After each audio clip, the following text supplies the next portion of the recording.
Era curioso como acontecimentos extraordinários, aqueles que mais tarde marcariam vidas inteiras, tinham o hábito estranho de surgir envoltos em absoluta normalidade. Para muitos, tragédias começavam com presságios, sombras, intuições. Mas não para Hastings. Para ele, tudo começou com uma carta. Uma simples carta, escrita com a caligrafia firme e ligeiramente antiquada do coronel Hartwell, convidando-o para um fim de semana de tiro em Gloucestershire. Nada mais cotidiano, nada mais trivial. E, no entanto, seria o início de um dos mistérios mais desconcertantes que ele já testemunhara. O convite, por si só, não teria qualquer grandeza especial, mas vinha acompanhado de uma nota curiosa. Hastings, meu caro, haverá também uma pequena reunião. O Sr. Reginald Pembroke está finalmente decidido a leiloar parte de sua coleção de manuscritos medievais. Dizem que ele tem peças que fariam museus enterrarem curadores vivos para possuir. Uma frase de humor seco, típica do coronel, mas que, lida no contexto dos dias que se seguiriam, assumiria um tom quase profético.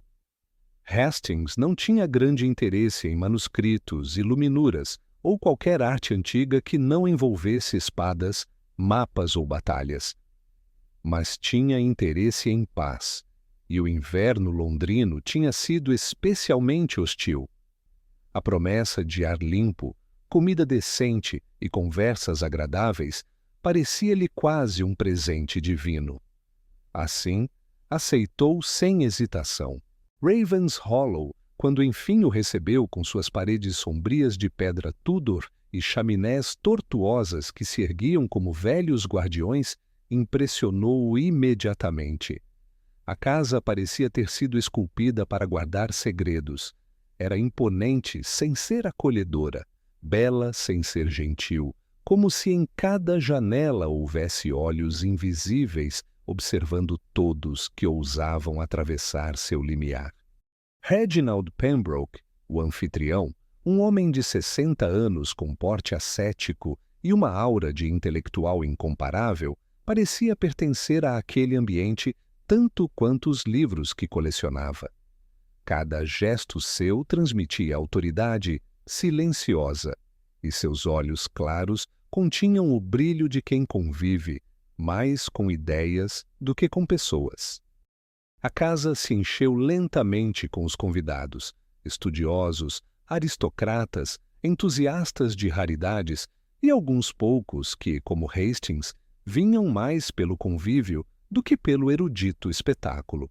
Entre eles, a esposa do anfitrião, digna, bela e com algo tenso nos olhos que sugeria batalhas travadas em silêncio, e a filha Daphne, cujo sorriso gentil parecia contradizer uma inquietação íntima que Hastings rapidamente percebeu.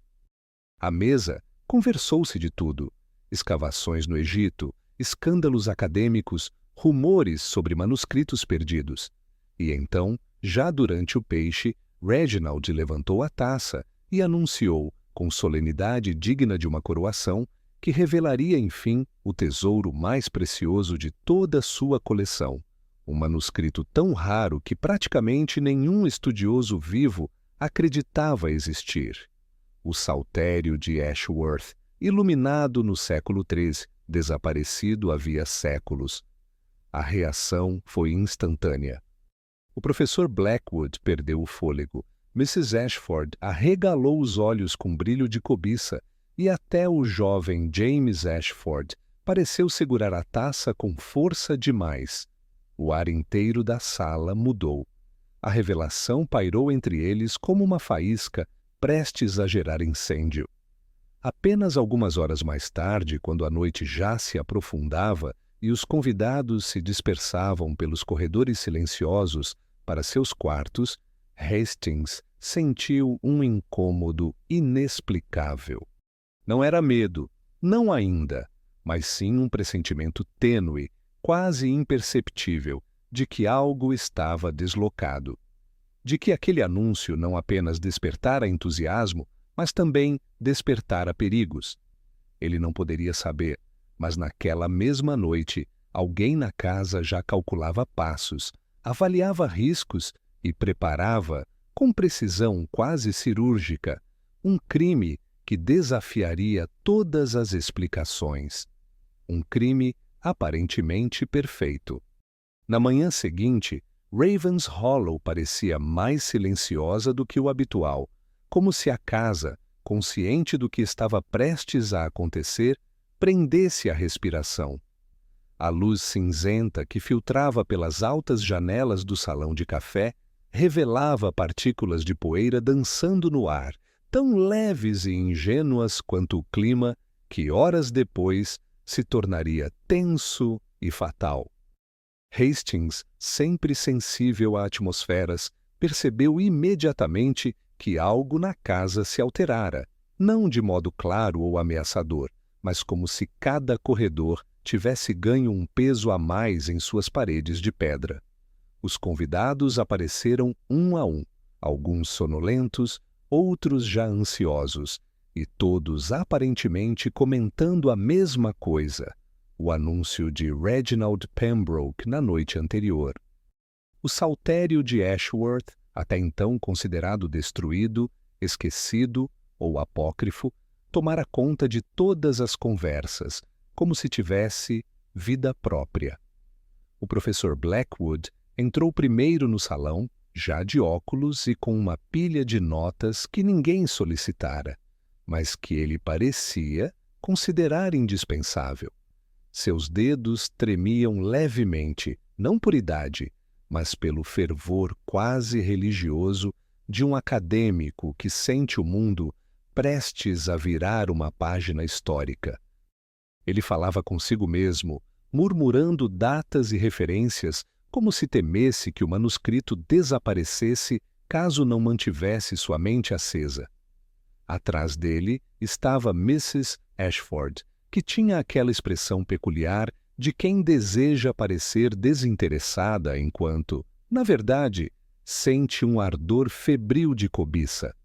Seu marido, o jovem James, mantinha-se por perto com passos inquietos, como um homem tentando decidir se a fortuna que desejava estava ao alcance ou se pertencia a um abismo perigoso. Hastings notou todos esses detalhes com a atenção sutil de quem, convivendo com Poirot por anos, aprendera que muito do que importa não é dito, mas mostrado. Ele não comentaria nada ainda. Não, aquele não era seu papel, mas guardaria cada impressão. Reginald Pembroke entrou por último com o ar de um rei prestes a conceder audiência. Sua postura era impecável, sua voz firme, mas seus olhos carregavam algo mais profundo, um brilho ansioso, quase impaciente, como o de alguém que aguarda por um momento importante há anos. Hastings percebeu, porém, algo adicional. Pembroke parecia ter dormido mal. Pequenos sulcos nos cantos dos olhos, uma palidez incomum. Talvez fosse apenas a emoção do evento, mas Hastings, sempre generoso, deu-se o benefício da dúvida. A conversa fluiu com civilidade, embora todos tentassem disfarçar sua verdadeira preocupação: o manuscrito. Cada convidado esperava, secretamente ou não, ser o primeiro a admirar o tesouro, avaliar seu valor, tocar o momento histórico que Reginald prometera revelar naquela noite. Havia tensão, não declarada, mas difusa, como eletricidade acumulada antes de um temporal.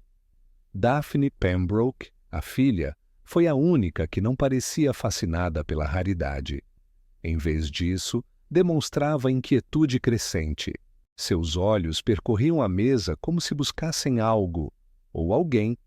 E quando seu pai deixou escapar um comentário sobre arranjos finais, ela fraquejou por um instante.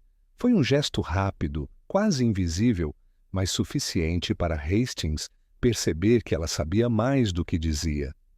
Após o café, cada convidado dispersou-se para ocupar seu tempo até a grande revelação da noite. Alguns foram caminhar pelos jardins, outros visitaram a imensa biblioteca e alguns se refugiaram em seus quartos sob o pretexto de descanso. Hastings, sem muito interesse em livros antigos, preferiu observar o movimento da casa. Enquanto caminhava pelos corredores, ouviu vozes, duas, masculinas, em tom alterado.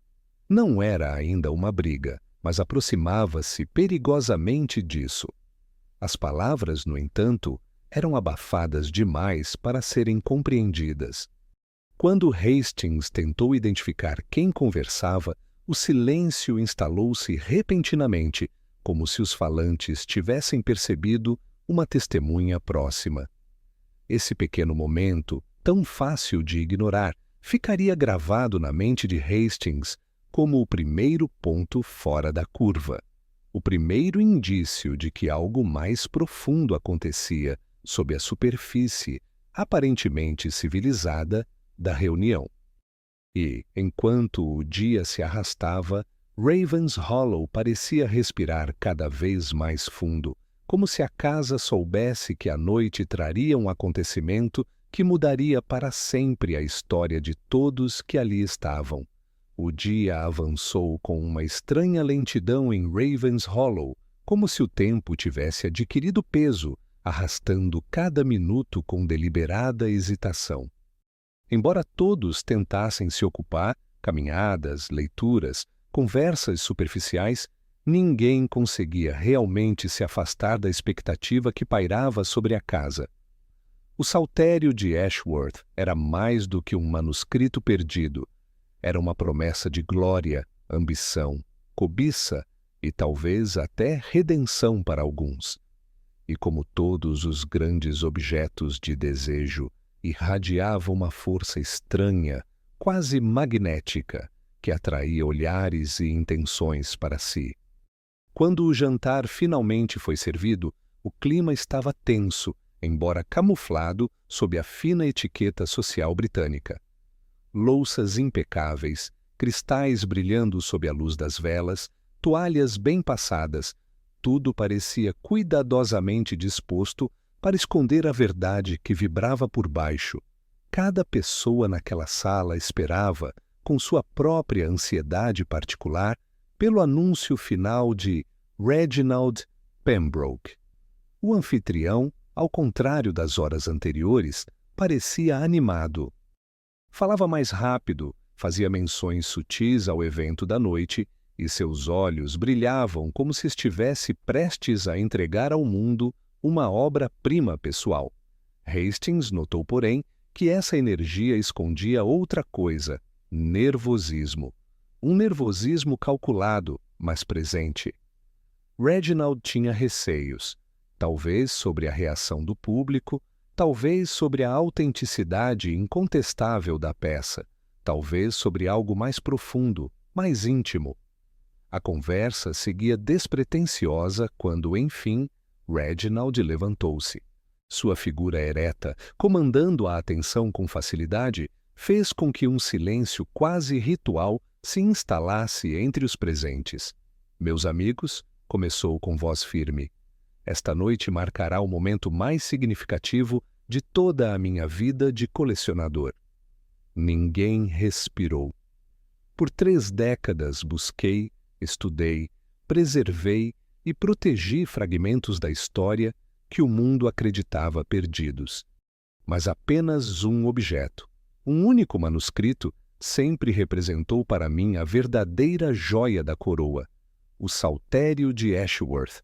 Um murmúrio percorreu a mesa, uma onda de surpresa e reverência. O professor Blackwood inclinou-se para a frente, absorto. Mrs. Ashford apertou o guardanapo entre os dedos, como se tentasse dominar a própria emoção. Daphne, porém, recuou sutilmente na cadeira, como se aquela revelação trouxesse consigo algo que ela temia. Amanhã, continuou Reginald, antes que o manuscrito seja leiloado pela primeira vez na história, compartilharei sua existência com o mundo. Vocês, meus convidados, terão a honra de vê-lo antes de qualquer instituição, estudioso ou colecionador. Hastings percebeu um detalhe que talvez ninguém mais tenha notado. Quando Reginald disse: "Compartilharei sua existência com o mundo", sua esposa, Lady Pembroke, empalideceu ligeiramente. Não era espanto, era receio. Um receio profundo, silencioso, escondido sob décadas de convivência e segredos compartilhados. Quando o jantar terminou e todos se dirigiram à sala de desenho, Hastings sentiu que a atmosfera mudara novamente. Agora havia uma tensão que não tentava mais se esconder. Cada convidado parecia mergulhado em pensamentos particulares, avaliando possibilidades, planejando abordagens, calculando oportunidades. Era como se o saltério já estivesse ali, no centro de todos, embora escondido. Pouco antes das 11, Reginald ergueu-se e anunciou: "Preciso me retirar ao meu estúdio. Há preparativos a fazer."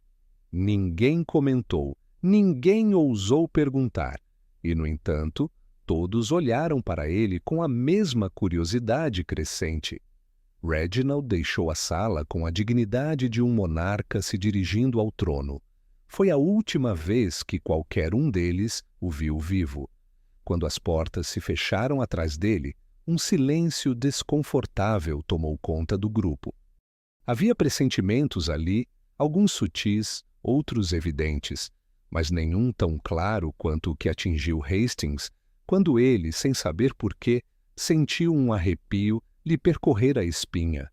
Não era superstição, não era medo, era a estranha sensação de estar à beira de um abismo invisível.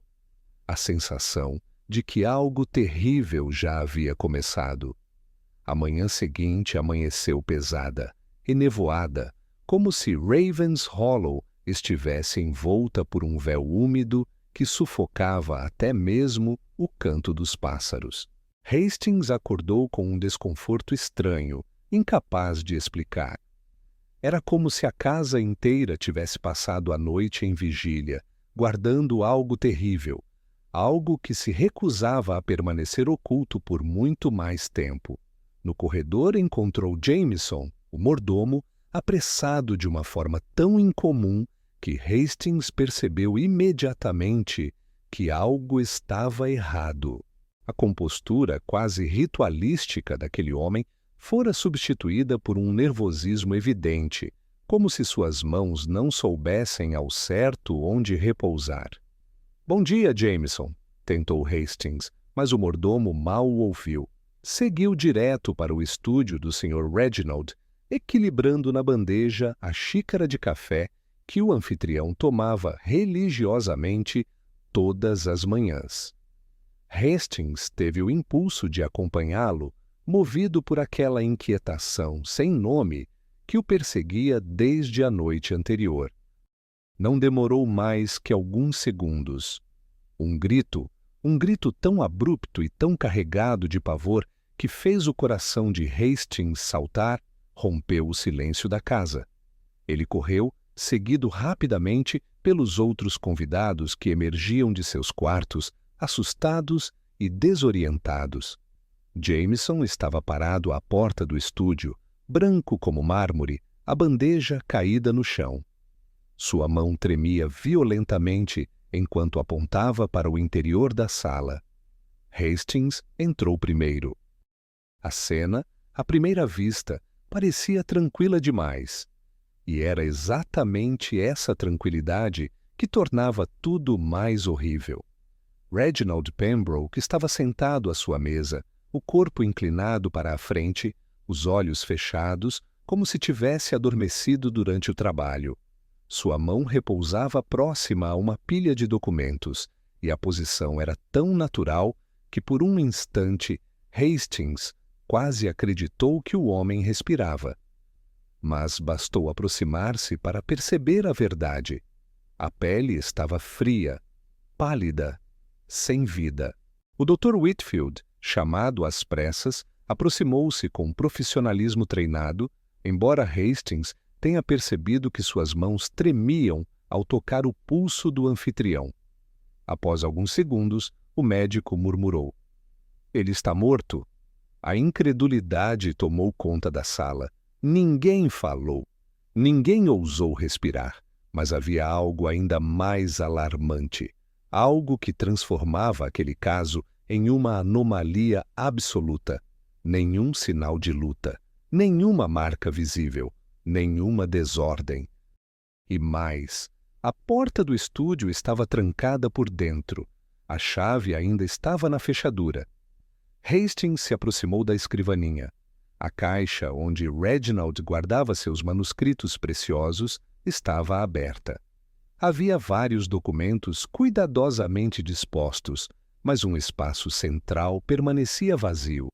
Um espaço que parecia ter sido deixado ali como uma acusação silenciosa. O saltério, murmurou o professor Blackwood, aproximando-se com horror. O saltério desapareceu. O anúncio caiu como uma bomba. Mrs. Ashford levou a mão ao peito, atônita. Daphne cambaleou, apoiando-se na parede. Lady Pembroke levou um segundo para compreender, mas quando finalmente assimilou a notícia, sua expressão se transformou em algo profundo. Uma dor silenciosa misturada a um entendimento terrível. O Dr. Whitfield tentou manter a compostura, examinando o corpo sem encontrar nada que explicasse a morte súbita. Nenhuma ferida, nenhum indício de envenenamento imediato, nenhuma contorção típica de morte por substâncias corrosivas, apenas nada. Uma ausência absoluta de explicação. O inspetor Morrison, chamado às pressas, chegou minutos depois. Ao entrar no estúdio, resmungou algo sobre charadas macabras e trapaças impossíveis, mas logo percebeu que ali não havia truques óbvios. Havia apenas silêncio. Um silêncio que parecia zombar da lógica. Hastings sentiu o coração acelerar. Algo profundamente errado se passara naquela sala. Algo que desafiava tanto o instinto quanto a razão. E então, quase sem perceber, pronunciou a frase que mudaria os rumos daquela investigação. Este é um caso para Poirot. Foi nesse momento, com todos os olhares voltados para ele, que Hastings compreendeu a gravidade daquele crime. Não era apenas um assassinato. Não era apenas um roubo. Era um desafio. Um desafio lançado por alguém que acreditava ter cometido o crime perfeito e que confiava que jamais seria desmascarado. O trem que chegou à pequena estação de Gloucestershire naquela tarde tinha algo de solene em sua pontualidade britânica, como se, sem saber, carregasse não apenas passageiros, mas a chave para um enigma que perturbava Ravenshollow desde o nascer do dia. Quando Hastings viu a figura inconfundível de Hercule Poirot descer da composição, impecável em seus trajes escuros, bigodes cuidadosamente encerados e com aquela postura que parecia unir dignidade e precisão matemática, sentiu um imenso alívio. Era como se o caos, até então crescente, tivesse finalmente encontrado um adversário à altura. Poirot caminhou com passos curtos, mais seguros, carregando sua maleta com a delicadeza de quem guarda dentro dela instrumentos tão essenciais quanto armas de guerra. Seu olhar, sempre astuto, percorreu o ambiente como se estivesse imediatamente catalogando cada detalhe. E cada detalhe, para Poirot, era uma possível pista. Mon ami Hastings, cumprimentou ele com sua cordialidade característica e um leve brilho de curiosidade nos olhos. O seu telegrama foi intrigante. Uma sala trancada, um manuscrito roubado, uma morte sem explicação. Ah, eu já sinto as pequenas células cinzentas acordando. Hastings não conseguiu esconder sua ansiedade. Poirot, você verá por si mesmo. Nunca vi nada parecido. O corpo, a sala, nada faz sentido. Rien n'est impossible, meu amigo, respondeu Poirot, ajustando os punhos da camisa. Apenas não descoberto. Quando chegaram a Ravenshollow, a casa parecia ainda mais silenciosa do que pela manhã. Havia um peso no ar, uma expectativa sufocante que parecia se intensificar com a chegada do detetive belga. Os convidados estavam dispersos, mas todos aguardavam, uns com medo, outros com nervosismo, alguns até com um tipo estranho de esperança. O que aconteceria a seguir? Lady Pembroke recebeu Poirot com uma cortesia impecável, embora Hastings tenha percebido de imediato o tremor sutil em suas mãos. Daphne, por sua vez, observava de longe, seus olhos marcados por noites mal dormidas. O professor Blackwood parecia inquieto, Mrs. Ashford tensa, e James Ashford ainda mais pálido que de costume, como se a culpa ou o medo lhe corroesse os nervos. Poirot, ao entrar no estúdio onde o corpo fora encontrado, fez algo que sempre deixava Hastings impressionado. Não tocou nada, não se apressou, não fez perguntas precipitadas. Apenas observou. Observou como um relojoeiro que desmonta um mecanismo invisível apenas com o olhar. Examinou a mesa, as janelas, a lareira, a posição do corpo. Notou o selo parcialmente quebrado em alguns documentos, os envelopes ainda úmidos em outros, a caixa aberta deixando visível o espaço vazio do manuscrito roubado. Tocou a madeira com a ponta do dedo, aproximou o rosto da fechadura, inclinou-se levemente para observar o canto da mesa onde uma vela ainda derretida sugeria algum uso recente. Muito curioso mesmo, murmurou. Uma morte tão pacífica, sem resistência, sem surpresa. Como se o pobre Sir Reginald estivesse conversando com alguém em quem confiava profundamente. Hastings sentiu um arrepio. Aquilo alinhava-se com o que ele próprio imaginara, mas dito por Poirot parecia ganhar outra dimensão. Poirot então examinou o trinco da porta, ainda com a chave por dentro. Ah, disse com um brilho quase infantil. Esta chave tem uma história para contar. Há marcas aqui, pequenas, mas reveladoras.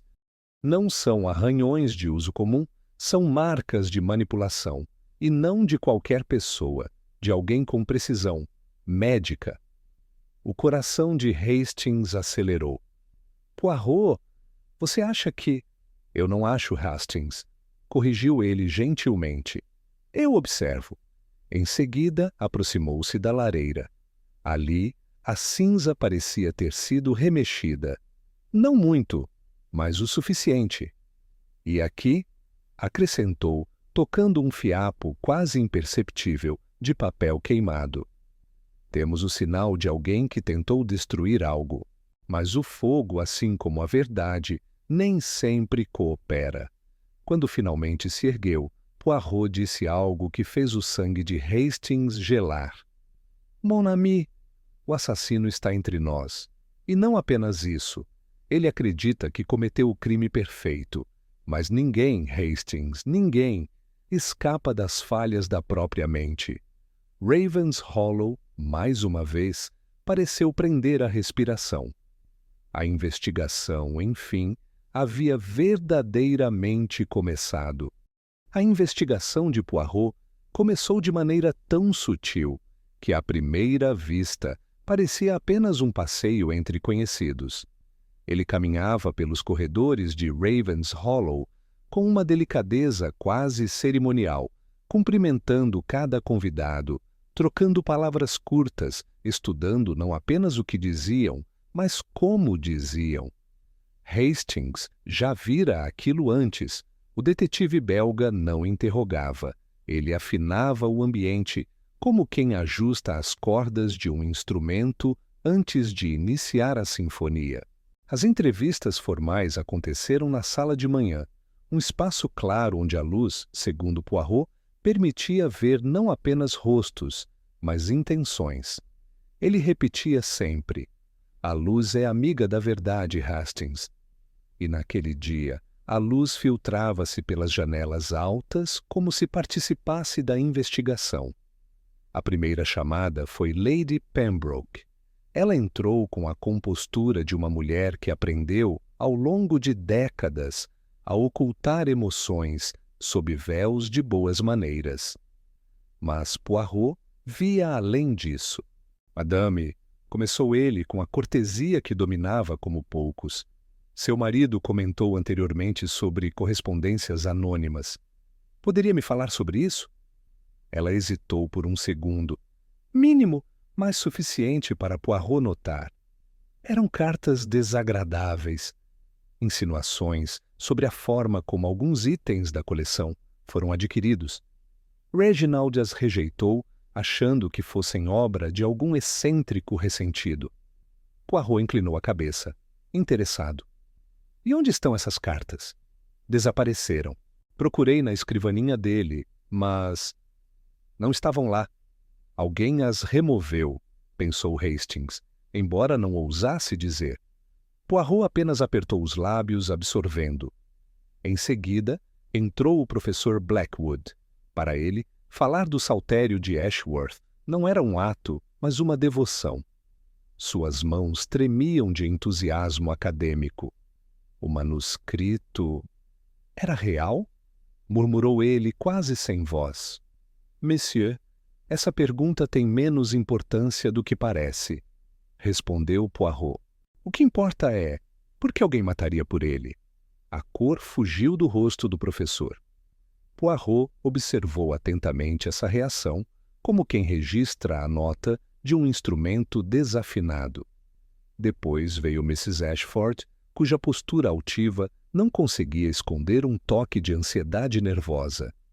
"Sir Reginald e eu disputávamos manuscritos há anos", confessou ela, cruzando os braços defensiva. "Mas jamais desejaria sua morte." Poirot sorriu com gentileza. "Jamais!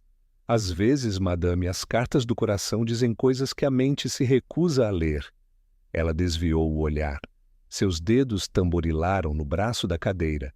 Hastings viu o que Poirot viu: inquietação, não culpa, mas talvez ambição ferida.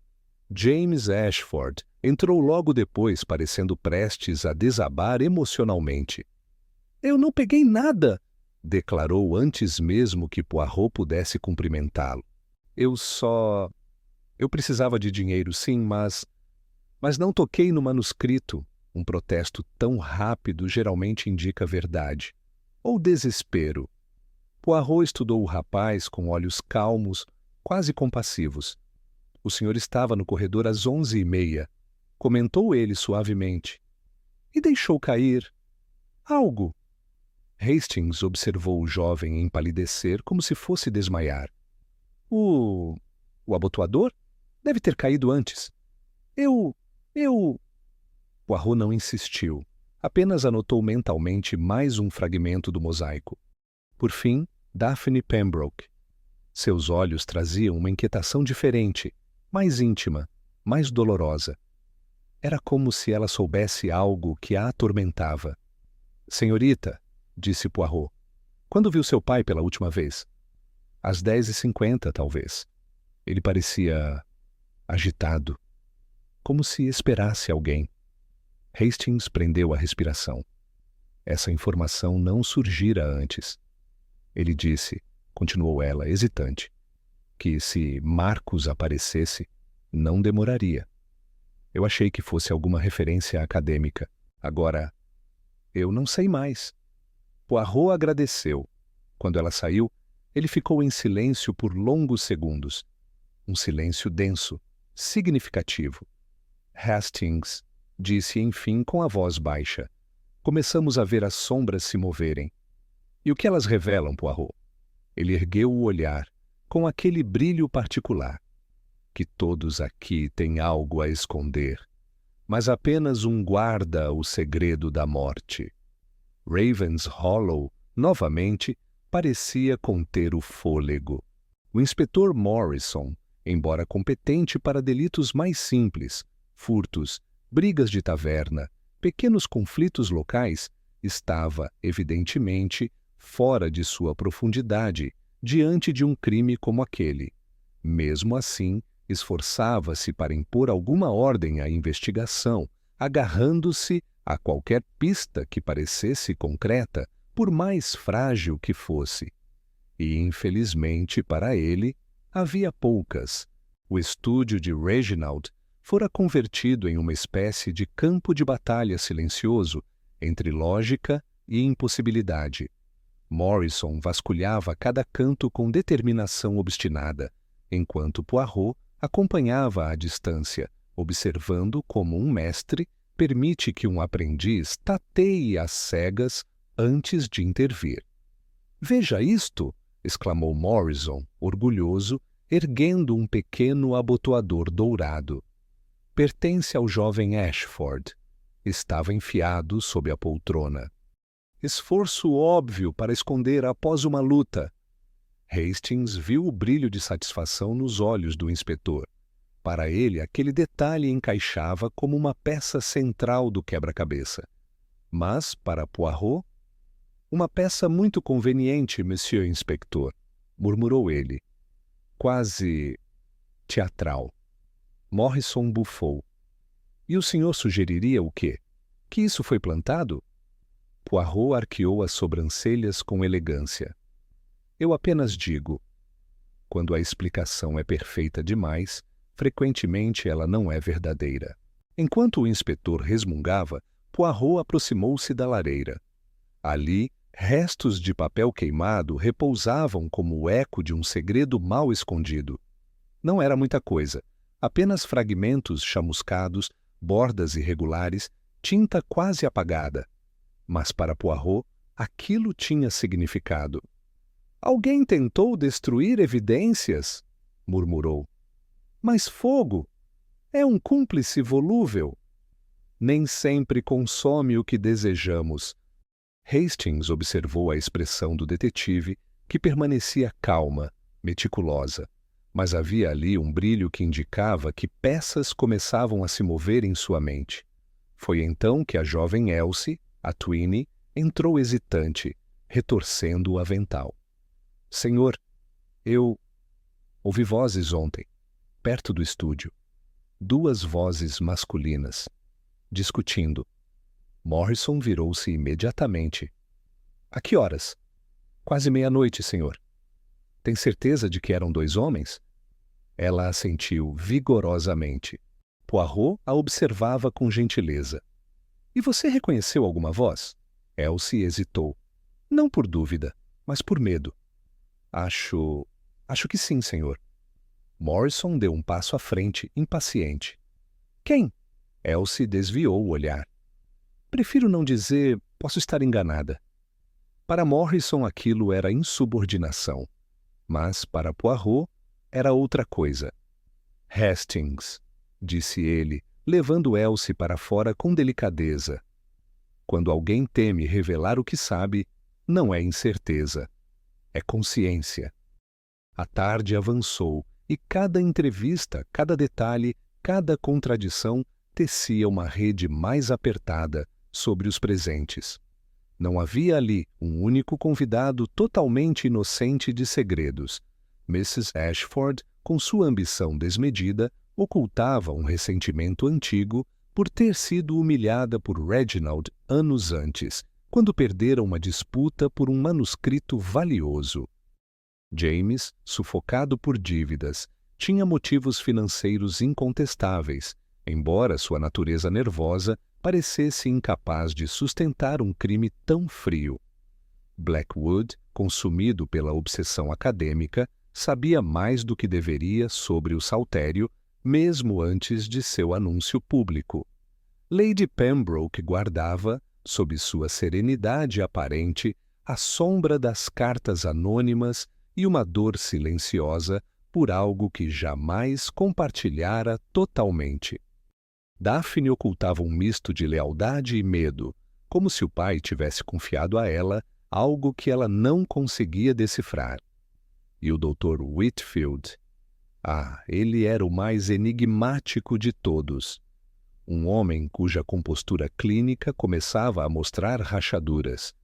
Quando Poirot mencionou substâncias que escapavam a exames tradicionais, o médico engoliu em seco, um gesto pequeno, mas gritante para quem sabe observá-lo.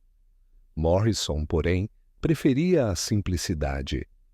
O jovem Ashford o fez. Está claro como água, afirmou seguro de si. Poirot sorriu com paciência infinita. Mon ami, se a água estivesse assim tão clara, não estaríamos todos nos afogando em dúvidas. Hastings percebeu então que o caso estava prestes a mudar de direção. Até aquele momento tinham buscado erros, contradições, mentiras. Mas agora, Poirot buscaria algo muito mais profundo: motivações escondidas, movimentos instintivos, hábitos pessoais, e era exatamente nesses detalhes que a verdade geralmente se revela. O crime ainda parecia impossível, mas a mente que o cometeu, essa já começava a mostrar falhas. As horas seguintes em Ravens Hollow foram marcadas por um silêncio inquieto, quebrado apenas pelo som ocasional de passos hesitantes no corredor. Era como se cada pessoa, consciente de estar sob observação, tivesse decidido se mover com a delicadeza de quem teme despertar um monstro adormecido.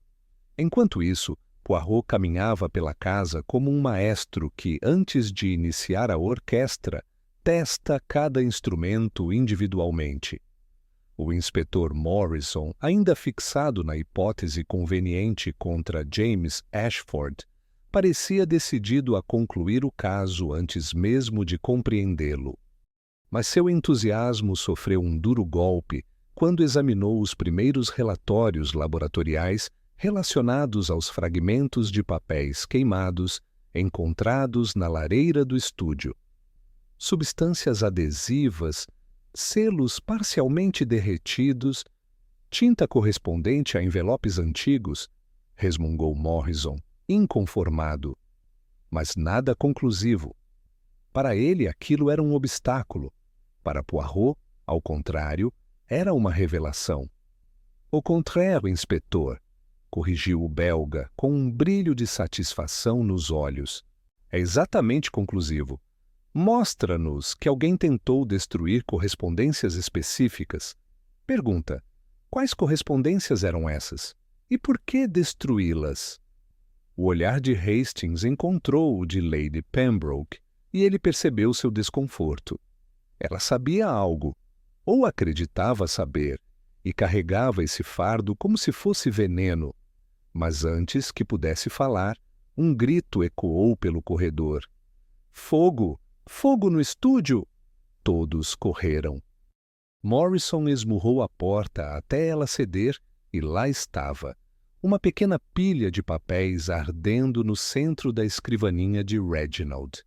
Não era um incêndio acidental, era uma tentativa deliberada e desesperada de eliminar evidências. Jameson apagou as chamas rapidamente, mas parte do material já estava reduzida a cinzas.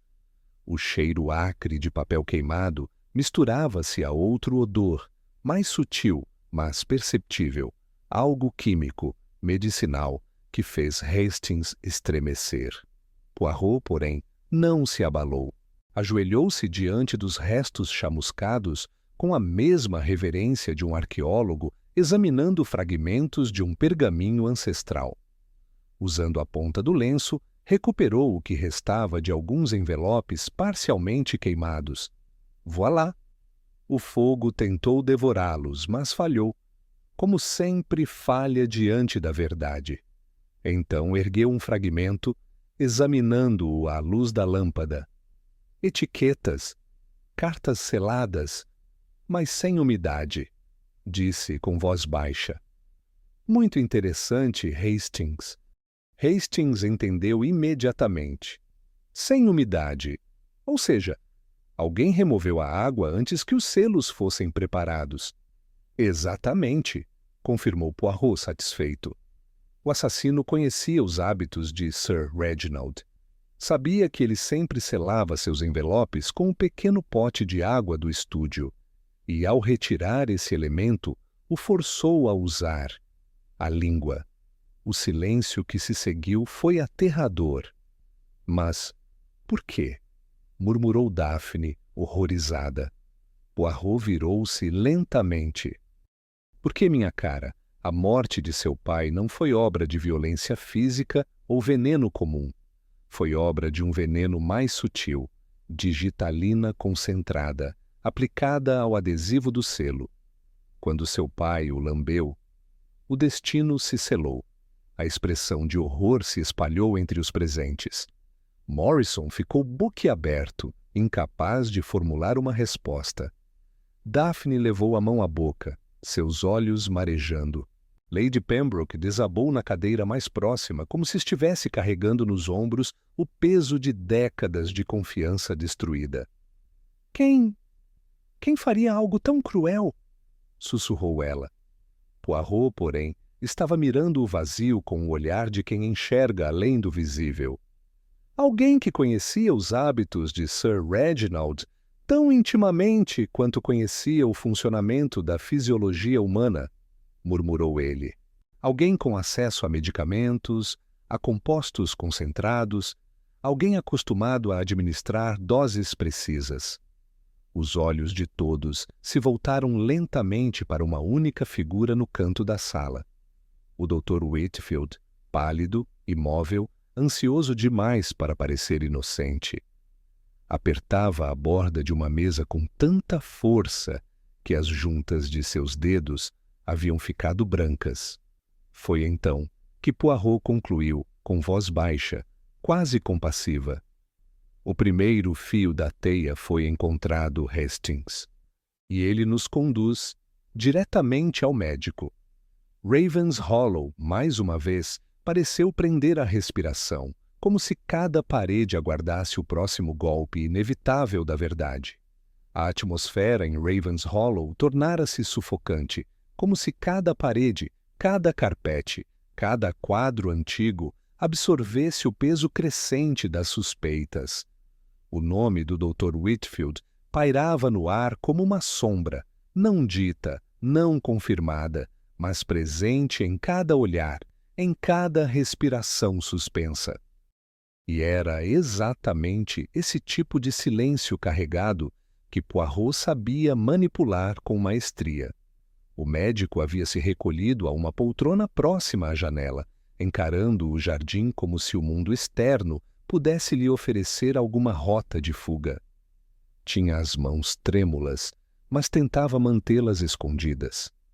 Sua compostura, tão impecável horas antes, estava rachada, e através dessas fissuras emergia o rosto verdadeiro de um homem atormentado, mas não necessariamente vencido. Morrison, ao contrário, estava satisfeito. Aí está o assassino, declarou ele com uma convicção perigosa. Tinha acesso a venenos, sabia como manipulá-los, examinou o corpo, estava ali. É óbvio. Poirot aproximou-se do inspetor com uma expressão que misturava paciência e exasperação educada. Inspetor, por favor, não confunda oportunidade com prova. O crime perfeito sempre parece óbvio demais quando visto superficialmente. O verdadeiro assassino jamais deixa apenas um caminho a seguir. Virou-se para Hastings e completou. Mas às vezes deixa um reflexo involuntário. Foi então que Poirot solicitou que todos se reunissem novamente no estúdio. Não era ainda a grande revelação, mas sim algo que Hastings reconhecia bem. Um movimento estratégico, um passo calculado para pressionar o culpado até que ele cometesse o erro que selaria seu destino. No estúdio, a atmosfera parecia ainda mais densa. O cheiro do papel queimado permanecia no ar, misturado com o odor químico que Hastings não conseguira identificar anteriormente. Mas Poirot já sabia exatamente o que significava. Antes de prosseguirmos, anunciou Poirot com voz firme. Gostaria de mostrar algo a todos. Ele apontou para a lareira. Quando o fogo foi aceso esta manhã, não era a intenção destruir documentos aleatórios. Era a intenção destruir estes documentos. Levantou um fragmento que colocara cuidadosamente sobre a mesa. Fragmentos de cartas que acusavam Sir Reginald de adquirir itens de forma, digamos, questionável. E quem poderia saber dessa correspondência além de Lady Pembroke? E de alguém que também a recebera primeiro? Os olhos de Daphne se arregalaram. O senhor quer dizer... Poirot ergueu um dedo elegante. Tudo ao seu tempo, mademoiselle. Ele então caminhou até a escrivaninha, apoiando delicadamente duas mãos sobre o tampo. Quando Sir Reginald descobriu que alguém o chantageava, alguém que sabia da origem do saltério, alguém que se beneficiara pessoalmente de sua aquisição ilícita, ele decidiu expor tudo na revelação de ontem. E por isso, meus amigos, ele morreu. Houve um murmúrio geral. O Dr. Whitfield empalideceu ainda mais. Essa é uma acusação absurda, balbuciou ele. Eu nunca, jamais...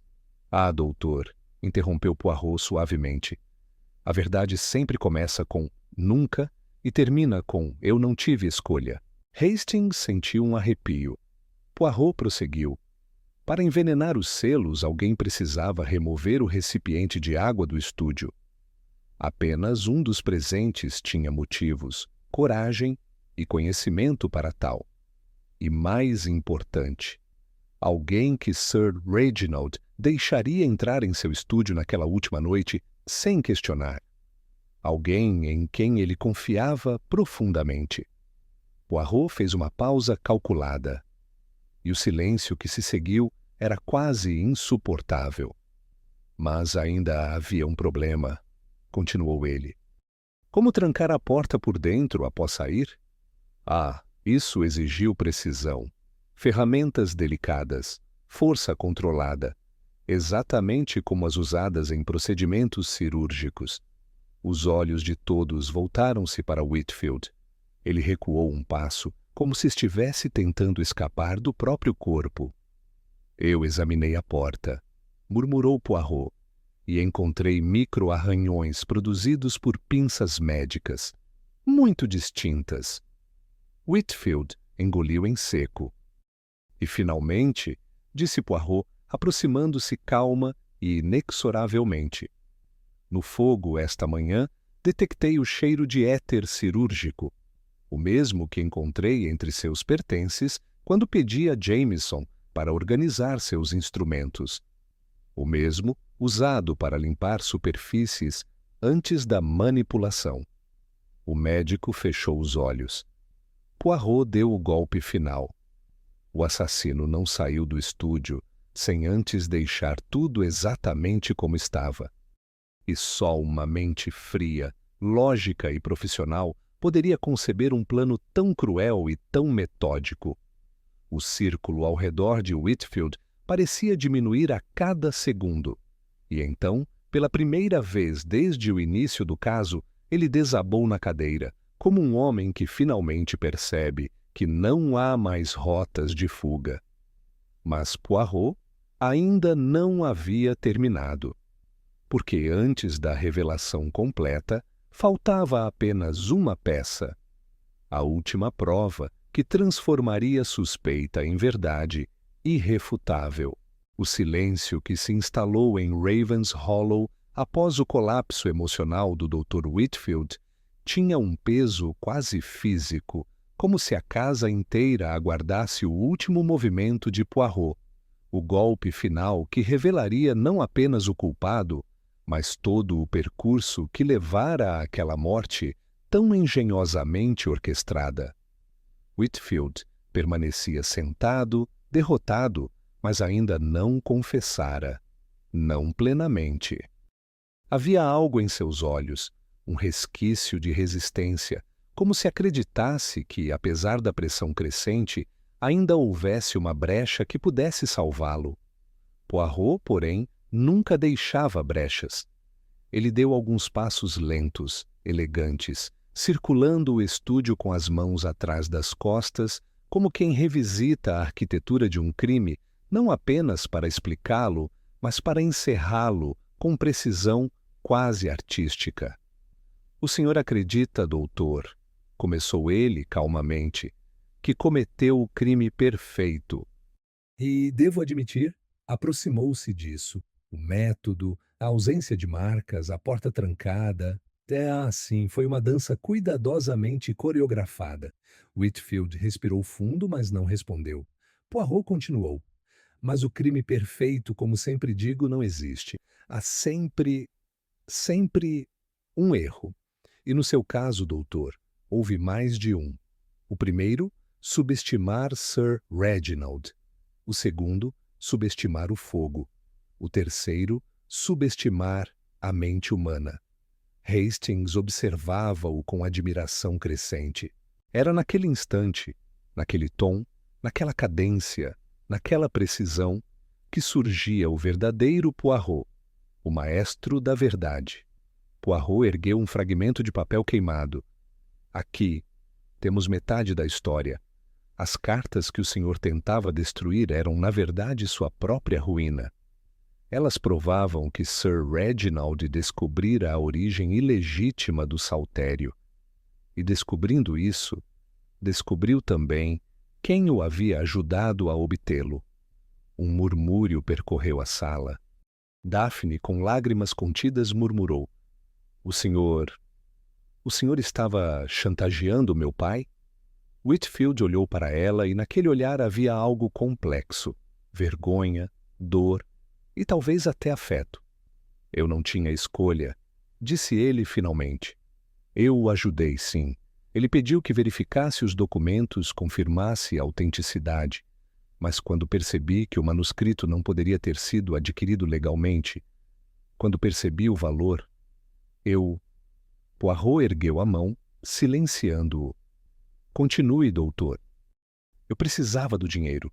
Meus investimentos, minha clínica, tudo estava desmoronando. Reginald me deu a oportunidade. E quando ele ameaçou revelar tudo, quando ameaçou me expor, eu entrei em pânico.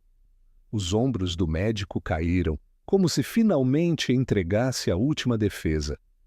Eu tirei o recipiente de água, envenenei os selos, sabia que ele os lamberia. Ele sempre o fazia. Depois, voltei com as pinças. Tranquei a porta pelo lado de fora. Queimei as cartas. O silêncio que se seguiu foi devastador. Poirot aproximou-se lentamente, não como acusador, mas como testemunha final da queda de um homem. "Não precisava ter ido tão longe, doutor. A verdade sempre encontra caminhos mais suaves do que o crime." Whitfield deixou escapar um riso amargo. "O senhor não entende, Poirot. Reginald ia me destruir." "E o senhor?" respondeu Poirot com voz baixa. "Destruiu a si mesmo." Nesse instante, Lady Pembroke desabou em lágrimas silenciosas, como se tudo aquilo que suportara nos últimos anos finalmente tivesse encontrado válvula de escape. Daphne abraçou a mãe, inconsolável. Blackwood, abalado pela revelação do escândalo envolvendo o manuscrito, parecia tão pálido quanto o suspeito. Mrs. Ashford mantinha-se rígida, chocada, embora uma pontada de triunfo, amarga, indesejada, transparecesse em sua expressão. James Ashford, aliviado por estar livre de suspeitas, ainda assim não conseguia celebrar. O inspetor Morrison, atônito, tirou finalmente a algema de seu estojo. "Dr. Samuel Whitfield", declarou ele com solenidade, "está preso pelo assassinato de Sir Reginald Pembroke." Whitfield não resistiu. Apenas baixou a cabeça, derrubado não pelas algemas, mas pela verdade irrefutável. Quando ele foi levado, Poirot ficou em silêncio. Hastings aproximou-se. "Poirot, é terrível." "Oui, mon ami, terrível, mas inevitável." O Ser Humano, Hastings, é um livro cheio de páginas ocultas, e às vezes, uma única página revela toda a história. Ele voltou-se para a janela, olhando o jardim cinzento de Ravens Hollow. Este manuscrito, este saltério, jamais trouxe sabedoria, apenas destruição. E agora? Perguntou Hastings. Poirot suspirou. Agora, Hastings, a justiça fez o que podia. O resto pertence ao tempo. E com isso, como tantas vezes antes, o caso chegava ao fim.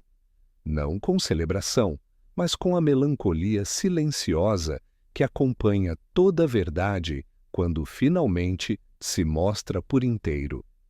Ravens Hollow voltaria ao silêncio, mas jamais seria o mesmo.